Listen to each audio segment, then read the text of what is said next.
Bonjour, je m'appelle Betsabe et je vais parler d'un article intitulé Les bonheurs et honneurs. On ne connaît pas l'auteur et il n'est pas marqué dans le texte. C'est un article tiré d'un site d'internet qui s'appelle L'actualité. C'est un article qui parle des résultats d'une enquête qui montre les 4 pays les plus heureux de la planète. Et ils sont les Nordiques. Ce sont les Nordiques et Finlande, la Norvège, le Danemark et Islande. Nous montrent les choses de ces bonheurs sont du côté individuel en ce qui concerne l'individuel, par exemple une bonne santé, des relations gratifiantes dans le travail, l'école, avec la famille et un bon travail. Et du côté collectif en ce qui concerne à la société en général, par exemple un revenu national décent, la générosité, la liberté, l'absence de corruption dans les entreprises, le travail et l'État. Tous ces facteurs permettent la satisfaction des gens et aussi améliorer la qualité de vie. Cela permet d'avoir une vie pleine et jolie dans 156 pays du monde.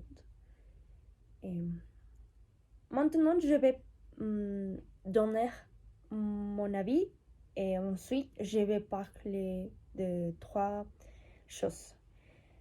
Dans premier lieu, le bonheur et la santé. Je suis d'accord avec ça parce qu'il me semble qu'une bonne santé mentale autant qu'une bonne santé physique nous permettent de vivre pleinement et aussi bien profiter des expériences de vie. Par exemple, si tu es bien avec toi-même, tu pouvais être bien avec les autres et aussi être capable mentalement et physiquement pour réaliser quelque chose sans préoccupation et limitation et avoir une vie heureuse et d'attendue. Dans cinquième lieu, le travail comme un obstacle pour le bonheur. Je suis d'accord avec une partie au travail dans lequel il faut que ce soit rémunérateur et surtout satisfaisant pour des personnes. Mais par contre, je ne suis pas tout d'accord avec ça, car je pense que le bonheur et le temps n'ont pas un prix. Par exemple, mon père travaille 15 jours et reste seulement 4 jours. Il travaille plus de ce qu'il reste et je pense qu'il n'y a pas de suffisant temps pour améliorer des moments avec sa famille et pouvoir rester. Et ça me semble comme un cercle vicieux dans lequel quand tu as un bon travail et suffisant de l'argent, tu n'y as pas le suffisant de temps pour pouvoir profiter de ça. Et par contre, quand tu as enfin le suffisant de temps, tu n'y as pas un bon travail et par conséquent, tu n'y as pas de l'argent. Et c'est comme une comme un esclavage inconscient pour moi. Et finalement, dans le troisième lieu, la capacité de faire des choix de vie libres. Je partage l'idée de l'auteur avec ça, car toutes les personnes sont différentes et peuvent choisir ses propres décisions sur quelque chose. Par exemple, sans choses très simples comme que tu peux